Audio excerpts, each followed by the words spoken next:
2024 লোকসভা নির্বাচন আর হাতে গোনা ঠিক 3 থেকে 4 মাস দেরি।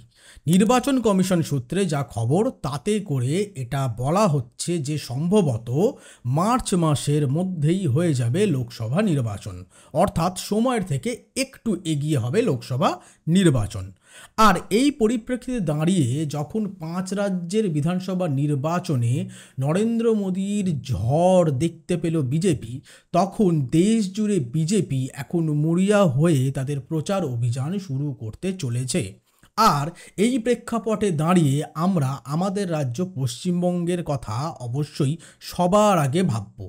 পশ্চিমবঙ্গের বর্তমান শাসক দল তৃণমূল কংগ্রেসও ইতোমধ্যেই লোকসভা নির্বাচনের ঘুঁটি সাজানো শুরু করেছে। আর বঙ্গ বিজেপি ভার্সেস মমতা বন্দ্যোপাধ্যায়ের নেতৃত্বাধীন তৃণমূল কংগ্রেস এবার একে অপরকে 1 ইঞ্চ রাজি নয়। কারণ হচ্ছে ইন্ডিয়া জোটের অন্যতম একজন শরিক যেহেতু 5 রাজ্যের নির্বাচনে কংগ্রেস বেশ নাকানি চৌবানি খেল, সেখান থেকে দাঁড়িয়ে ইন্ডিয়া জোটের অন্যতম একজন বড় শরিক হচ্ছে মমতা বন্দ্যোপাধ্যায় এবং তার দল তৃণমূল কংগ্রেস। আর তার জন্যেই এখন দেশ জুড়ে একটাই চর্চা, তা হচ্ছে মোদি ভার্সেস মমতা। আর এই মোদি ভার্সেস মমতার প্রথম যে ডুয়াল আমরা দেখতে চলেছি তা হচ্ছে শ্রীমদ্ ভগবত ভার্সেস চণ্ডীপাঠ। আপনারা ভাববেন হঠাৎ করে ধর্মগ্রন্থ শ্রীমদ্ ভগবত আর উল্টো দিকে চণ্ডীপাঠের এজেন্ডা কোত্থেকে এলো? আপনারা যদি গত 3-4 দিন একটু খবর খেয়াল করে থাকেন তাহলে একটা খবর নিশ্চয়ই দেখেছেন, তা হচ্ছে 24শে জানুয়ারি ব্রিগেডে আসতে চলেছেন প্রধানমন্ত্রী নরেন্দ্র মোদী। আর তিনি আসছেন বেকারদের চাকরি, দেশ জুড়ে মূল্যবৃদ্ধি, জ্বালানি তেলের দাম, কয়লার দাম, এই সব নিয়ে আলোচনা করতে নয় বা এই সব নিয়ে ভাষণ দিতে নয়। কারণ সে বিষয়ে ভাষণ গত 9 বছর ধরে প্রধানমন্ত্রী দেন না। আর গদি মিডিয়া সে বিষয়ে একটি প্রশ্ন নরেন্দ্র মোদী বা তার দলকে করেন না। আর পূর্ব ভারতে মণিপুরে বর্তমান যে অবস্থা সেদিক তো এখন মোদিজি সহজে মারাবেন না। আর তাই লোকসভা নির্বাচনের আগে পূর্ব ভারতে ঢোকার প্রথম রাজ্য পশ্চিমবঙ্গই বঙ্গ বিজেপি তথা কেন্দ্রীয় বিজেপির মূল ফোকাস। আর নরেন্দ্র মোদী 24শে জানুয়ারি ব্রিগেডে আসছেন এই সব বিষয়ে আলোচনা করতে নন, তিনি আসছেন পাঠ করতে। লক্ষাধিক মানুষের জমায়েত হবার সম্ভাবনা সেখানে। আর এই আয়োজন কিন্তু বঙ্গ বিজেপির তরফে করা হচ্ছে না, এই আয়োজন করা হচ্ছে অখিল ভারতীয় সংস্কৃত পরিষদের তরফে। তাদের উদ্যোগে প্রধানমন্ত্রী নরেন্দ্র মোদীকে ইতোমধ্যেই আমন্ত্রণ জানানো হয়েছে। প্রথমে কথা ছিল রাষ্ট্রপতি দ্রৌপদী মুর্মুকে দিয়ে গীতা পাঠ করানো হবে, কিন্তু পরবর্তীকালে দ্রৌপদী মুর্মু অর্থাৎ রাষ্ট্রপতি দ্রৌপদী মুর্মুর জায়গায় প্রধানমন্ত্রী নরেন্দ্র মোদী গীতা পাঠের অধিকার পেলেন। আর 24শে জানুয়ারি রাজ্যের ব্রিগেডে আসতে চলেছেন প্রধানমন্ত্রী নরেন্দ্র মোদী। এবার 24 তারিখ আর একটা বড় জিনিস আছে, তা হচ্ছে আপনারা জানেন 24 তারিখ টেটের পরীক্ষা, অর্থাৎ প্রাইমারি টেট এক্সাম 10 তারিখ থেকে পিছিয়ে 24 তারিখ করে দেওয়া হয়েছে। আর তার জেরেই ইতোমধ্যেই বঙ্গ বিজেপির তরফে বলা হচ্ছে যে এটা একেবারেই তৃণমূল কংগ্রেস এবং মমতা বন্দ্যোপাধ্যায়ের ষড়যন্ত্র। কারণ তিনি জানেন যদি ওই দিন পরীক্ষা ফেলা হয় তাহলে স্বভাবতই পরীক্ষা কেন্দ্রেই পরীক্ষার্থীরা ভিড় করবেন গীতা পাঠের আসরে। তারা যে 5 লক্ষ থেকে 6 লক্ষ মানুষের ভিড় এক্সপেক্ট করছিলেন সেই ভিড়টা হবে না। যদিও বঙ্গ বিজেপির পাল্টা চ্যালেঞ্জ, এতেও তাদের রোখা যাবে না। তাদের দাবি প্রায় 3 থেকে 4 লক্ষ লোক ব্রিগেডে আসবেন, প্রধানমন্ত্রী নরেন্দ্র মোদীর সঙ্গে গলায় গলা মিলিয়ে গীতা পাঠ করবেন। কিন্তু গীতা পাঠের সঙ্গে সঙ্গে আর একটা এজেন্ডাও চলে এসছে। আর নরেন্দ্র মোদী যখন গীতা পাঠ করবেন 24 তারিখ, তাহলে আমাদের রাজ্যের মুখ্যমন্ত্রী মমতা বন্দ্যোপাধ্যায় তিনি কেন চুপ থাকবেন? বর্তমানে তিনি হচ্ছেন ইন্ডিয়া জোটের প্রধান শরিক। আর লোকসভা নির্বাচনের আগে আমাদের রাজ্যে হিন্দু এবং মুসলিম তৃণমূল কংগ্রেস সরাসরি না করলেও সংখ্যালঘু ভোট ব্যাংকের দিকে যেমন তৃণমূলের ফোকাস, একই সঙ্গে কিন্তু হিন্দু ভোটের দিকেও তৃণমূল কংগ্রেসের সমানভাবে নজর। আর এটাই স্বাভাবিক, কারণ আমাদের দেশে সাম্প্রদায়িকতার জেরে গত বছরে জাতপাতের পাশাপাশি হিন্দু মুসলিম রাজনীতি চরম আকার ধারণ করেছে। সেটা আপনারা আমার সঙ্গে অনেকে সহমত হবেন, আবার অনেকে সহমত না হয় আমাকে গালাগালিও দিতে পারেন, কিন্তু এটা ঠিক দেশ জুড়ে সাম্প্রদায়িকতা এখন মাথা চাড়া দিতে দিতে মাথার ওপরে চলে গেছে। আর এই সাম্প্রদায়িকতার গরল এখন আমরা প্রতিনিয়ত অল্প অল্প করে প্রথমে পান করা শুরু করেছিলাম, আর এখন আমরা না চাইতেও গদি মিডিয়ার দৌলতে প্রত্যেক দিন পান করতে হচ্ছে। এবার আসি গীতা পাঠের উল্টো দিকে মমতা বন্দ্যোপাধ্যায় কি করবেন।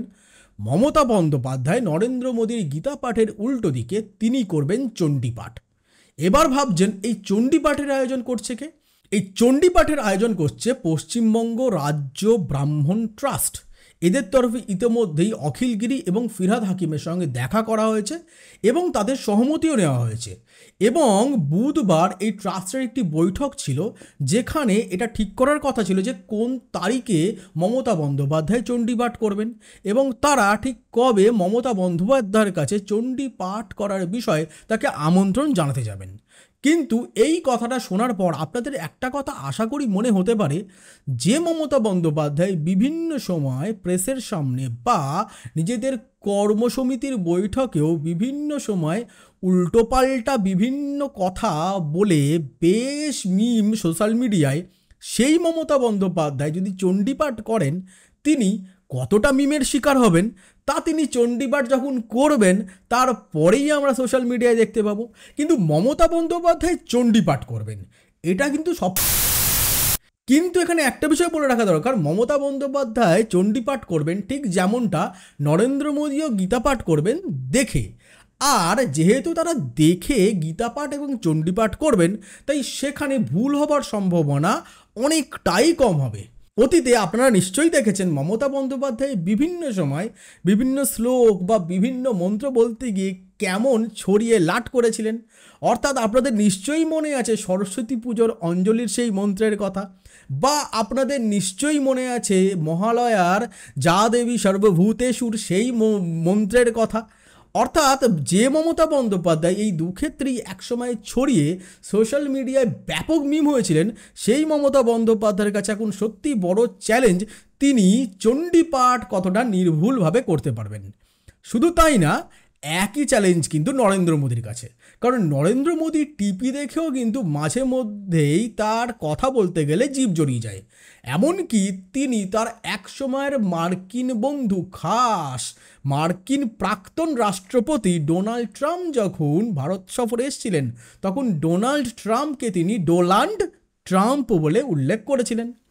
আর বিভিন্ন সময় মনের কথা বলতে গিয়ে বা বিভিন্ন সময় বিভিন্ন সভায় কথা বলার সময় টিপির গণ্ডগোলের জেরে কীভাবে নরেন্দ্র মোদীর জিভ জড়িয়ে গেছিল। অর্থাৎ এক্ষেত্রে মোদী এবং মমতার পারফরমেন্স কিন্তু প্রায় 50 ভার্সেস 50, অর্থাৎ দুজনের পারফরমেন্সই সমান সমান। এখন দেখার এই দুজনের পারফরমেন্স কেমন হবে। যদিও ব্রাহ্মণ ট্রাস্টের তরফে এখনও মমতা বন্দ্যোপাধ্যায়কে আমন্ত্রণ জানানো হয়নি, আর যেহেতু মমতা বন্দ্যোপাধ্যায়কে আমন্ত্রণ জানানো হয়নি, আর তাই মমতা বন্দ্যোপাধ্যায় চণ্ডীপাঠে উপস্থিত হবেন কি হবেন না তা নিয়েও প্রশ্ন থাকছে।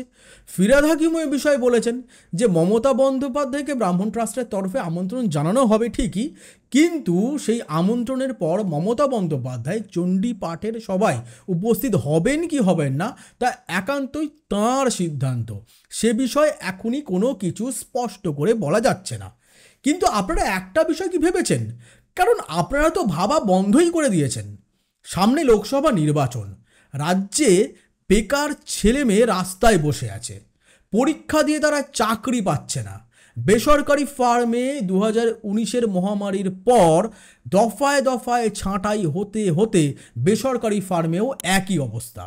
লক্ষ লক্ষ বেকার যুবক যুবতী চাকরির জন্য দিন কলকাতা শহর, সেক্টর 5 এবং নিউ টাউনে ফ্যাফা করে ঘুরছে। একটু চাকরি চাই, একটা চাকরি চাই, তার জন্য তারা পারিশ্রমিক স্যাক্রিফাইস করতেও রাজি। অর্থাৎ যে 30,000 টাকা 2019 সালে মাইনে পেতেন, তিনি 15,000 টাকাতেও চাকরি করতে রাজি। আর এই পরিস্থিতিতে আমাদের রাজ্যের মুখ্যমন্ত্রী আর দেশের প্রধানমন্ত্রী নরেন্দ্র মোদী আর আমাদের রাজ্যের মুখ্যমন্ত্রী মমতা বন্দ্যোপাধ্যায় দুজনে ডুয়াল খেলতে চলেছেন গীতাপাঠ বনাম চণ্ডীপাঠ নিয়ে। দুজনেই কিন্তু দেশের বেকার যুবক যুবতীদের চাকরি দিতে ব্যর্থ। একজন বছরে, অর্থাৎ প্রধানমন্ত্রী নরেন্দ্র মোদী তার দুটি টার্মে কথা দিয়েছিলেন বছরে 3 কোটি বেকার যুবক যুবতী চাকরি হবে। মুখ্যমন্ত্রী মমতা বন্দ্যোপাধ্যায় কথা দিয়েছিলেন বছরে 10 থেকে 12 লক্ষ বেকার যুবক যুবতী চাকরি হবে। কিন্তু গত 10 বছরে যদি আপনি কেন্দ্রীয় আমাদের রাজ্যের মুখ্যমন্ত্রী মমতা বন্দ্যোপাধ্যায়ের নেতৃত্বাধীন তৃণমূল কংগ্রেসের চাকরির পলিসি দেখেন, তাহলে সেগুড়ে বালি। লক্ষ লক্ষ ছেলে মেয়ে চাকরি পাচ্ছে না, শুধু চাকরি পাচ্ছে না নয়, টাকার বিনিময়ে চাকরি বিক্রি করা হয়েছে। টেট এসএসসির নিয়োগ দুর্নীতি কাণ্ড এখন সারা ভারত জুড়ে ব্যাপকভাবে আলোচিত। আর এই পরিস্থিতিতে আমাদের রাজ্যের মুখ্যমন্ত্রী আর দেশের প্রধানমন্ত্রী, যিনি গত 10 বছরে একবারের জন্য যার সাহস হয়নি নির্ভীক সাংবাদিকদের মুখোমুখি হবেন, নিজের গদি পাচাটা মিডিয়া ছাড়া তিনি সম্মুখীন হয়নি। তিনি মিডিয়ার সামনে একটি বারের জন্য আসেনি, কারণ আসলে নির্ভীক সাংবাদিকরা তাকে প্রশ্ন করতেন দেশের বেকার সমস্যা নিয়ে, মূল্যবৃদ্ধি নিয়ে, খাদ্যদ্রব্যের মূল্যবৃদ্ধি নিয়ে, জ্বালানির মূল্যবৃদ্ধি নিয়ে, আরও অন্যান্য বিভিন্ন বিষয়। অবশ্যই একটা বড় বিষয় হতো সাম্প্রদায়িকতার ইস্যুও। আর সেই সমস্ত প্রশ্ন গণতন্ত্রের চতুর্থ পিলারকে নিজের বাড়ির কুকুরের মতো করে রেখেছেন প্রধানমন্ত্রী নরেন্দ্র মোদী এবং তার দল। একই অবস্থা আমাদের রাজ্যেও। আমাদের রাজ্যে মুখ্যমন্ত্রী মমতা বন্দ্যোপাধ্যায় সফট গদি মিডিয়ার পাশাপাশি নিজের পক্ষেরও মিডিয়া দাঁড় করিয়ে রেখেছেন। আনন্দবাজার গোষ্ঠী দুগালেই চুমু খায়। উল্টো দিকে TV9 বাংলা তারা কিন্তু মমতাপন্থীও খবর করে, আবার মাঝে মধ্যে কেন্দ্রের চাপে তারা মোদিজিকেও সমর্থন করতে ছাড়ে না। এই সমস্ত ক্ষেত্রে যদি বিচার করেন, আপনারা দেখবেন কোনো মিডিয়াই চাকরি প্রার্থীদের হয়ে বেসিক্যালি কথা বলছে না। গত 2 বছর ধরে রাস্তায় অনশন আন্দোলনে রত বাংলার যুবক যুবতীরা এসএসসি টেটের নিয়োগ দুর্নীতির জেরে। আর গত 2 বছর ধরে রাজ্যে এই এসএসসি এবং টেট নিয়োগ দুর্নীতির মামলা চলছে আদালতে। আদালতে এখনও অবধি সিবিআই ইডি কোনো পক্ষই সঠিকভাবে চার্জশিট জমা দিয়ে উঠতে পারেনি, যার ফলে হাইকোর্টকে সরাসরি বলতে হয়েছে আগামী 6 মাসের মধ্যে তদন্ত শেষ করে চার্জশিট জমা দিতে। আর এটা সহ্য করা যাচ্ছে না। সামনে লোকসভা নির্বাচন। আপনার বাড়িতেও বেকার যুবক যুবতী হয়তো আছেন যারা পরীক্ষা দিয়ে আজও চাকরি পাননি। আপনার বাড়িরও মানুষটা হয়তো বেসরকারি সংস্থা থেকে 2019-এর মহামারীর পর ছাঁটাইয়ের শিকার হয়েছেন। আর আপনি এখনও হিন্দু মুসলিম খেলছেন, আপনি এখনও গীতাপাঠ চণ্ডীপাঠে ব্যস্ত আছেন। আপনি এখনও মনে করছেন যদি 24শে জানুয়ারি টেট পরীক্ষার দিন না পরিবর্তন হতো, তাহলে আপনার বাড়ির ছেলে মেয়েকে বা আপনি নিজে বা আপনার বাড়ির বেকার লোকটিকে চণ্ডীপাঠ বা গীতাপাঠের মঞ্চে পাঠাতেন, যেখানে প্রধানমন্ত্রী নরেন্দ্র মোদীর সঙ্গে গলা মিলিয়ে তারা করতেন গীতাপাঠ, বা মুখ্যমন্ত্রী মমতা বন্দ্যোপাধ্যায়ের সঙ্গে গলা মিলিয়ে তারা করবেন চণ্ডীপাঠ। একটা বিষয় স্পষ্ট বুঝে নিন, চণ্ডী করে কিন্তু আর কিছু হোক চাই না হোক আপনার জীবের জড়তা কাটতে পারে, আপনার আত্মশুদ্ধিও হতে পারে, কিন্তু গীতাপাঠ চণ্ডীপাঠ করে একদিনের জন্য আপনাদের পেটে কিন্তু ভাত জুটবে না, আপনাদের বাড়ির অসুস্থ ব্যক্তিটির চিকিৎসা কিন্তু হবে না। তাই মিডিয়া যেখানে গীতাপাঠ বনাম চণ্ডীপাঠের প্রোপাগান্ডা তৈরি করে নিজেদের টিআরপি এবং ওয়েব পোর্টালগুলি ভিউয়ারশিপ বাড়াবার তালে রয়েছে, সেখান থেকে দাঁড়িয়ে সরাসরি কমেন্ট বক্সে লিখুন আমাদের চাকরি নিয়ে কেন কথা বলছেন না আপনারা। মুখ্যমন্ত্রী এবং প্রধানমন্ত্রীকে সরাসরি সৎ সাহস নিয়ে প্রশ্ন করুন, দেশ এবং রাজ্যে বেকার যুবক যুবতীর সংখ্যা ক্রমশ কেন গত 10 বছরে বাড়তে বাড়তে এখন পাহাড় প্রমাণ হিমালয়ের আকার ধারণ করেছে। আমাকে কিছুদিন আগেই অভিষেক ব্যানার্জির একটি ভিডিওতে একজন কমেন্ট করেছিলেন, দাদা আমাদের চাকরি নিয়ে একটা ভিডিও করুন। এই তো আজকেই আমি আপনাদের চাকরি নিয়ে সরব হলাম। যেখানে রাজ্য জুড়ে গীতাপাঠ বনাম চণ্ডীপাঠের বিতর্ক শুরু হয়েছে, সেখানে দাঁড়িয়ে আমি আজ আপনাদের হয়ে চাকরি নিয়ে সরাসরি প্রশ্ন করলাম। মুখ্যমন্ত্রী মমতা বন্দ্যোপাধ্যায় সরকার গত 3টে টার্মে ব্যর্থ। তারা চাকরি ঘুষ নিয়ে বিক্রি করেছে তার দলের বিধায়ক নেতা মন্ত্রীরা। নরেন্দ্র মোদী চূড়ান্ত মিথ্যাচার করে গেছেন দুটি টার্মে। তার দল এবং তিনি যে বলেছিলেন দেশ জুড়ে প্রতি বছর 3 থেকে 4 কোটি ছেলে মেয়ে চাকরি হবে, তা কিন্তু সেগুড়ে বালি। বাস্তবে তার অংশ 1 থেকে 2 লাখও যায়নি। তাহলে ভাবুন আপনারা আর কতদিন ভক্তবৃত্তি করবেন। এবার চোখ থেকে এই ভক্তের আচ্ছাদনটা সরিয়ে ফেলুন।